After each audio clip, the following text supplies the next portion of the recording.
Tous les hommes vont expérimenter ce que je m'apprête à vous présenter, ce que je m'apprête à vous délivrer.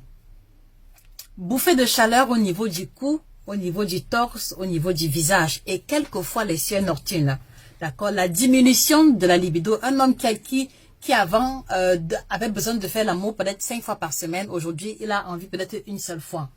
L'insomnie, les palpitations, la fatigue, troubles de mémoire et de concentration, le ventre qui va commencer à prendre du volume, même si l'alimentation n'a pas changé, les seins ou alors les pectoraux qui vont devenir comme des seins, d'accord? Voilà également un autre signe qui est très visible chez les hommes à partir de 45 ans. Et la liste continue. Il y a les poils qui vont diminuer, donc le volume de la barbe va diminuer, tu vas commencer à devenir chauve, même ici, au niveau du thorax, tu n'auras plus grand chose. La fatigue chronique, d'accord, les os qui font mal, la fatigue et puis maintenant l'hypertension et le diabète. Alors, à quoi renvoient tous ces symptômes que j'ai listés?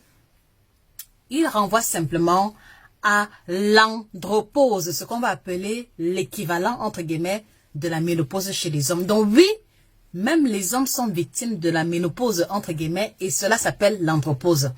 Alors, pourquoi je vous en parle? Parce que beaucoup d'hommes qui ont plus de 45 ans souffrent en silence de ces malaises-là et ne réalisent pas que ceci est le signal fort que leur organisme les envoie pour les pousser à faire une transition alimentaire dans cette direction.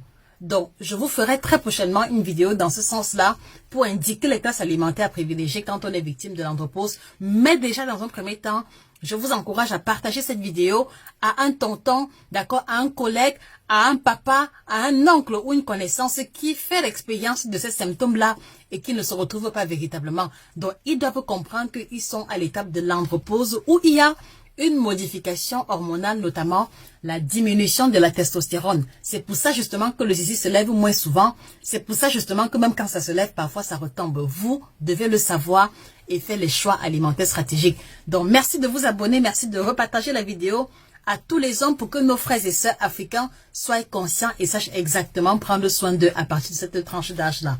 L'information, je la tire de ce livre, Performance sexuelle au top, que tout homme africain devrait avoir. 400 pages d'informations illustrées en couleur juste pour votre édification. On se dit à très bientôt. Au revoir.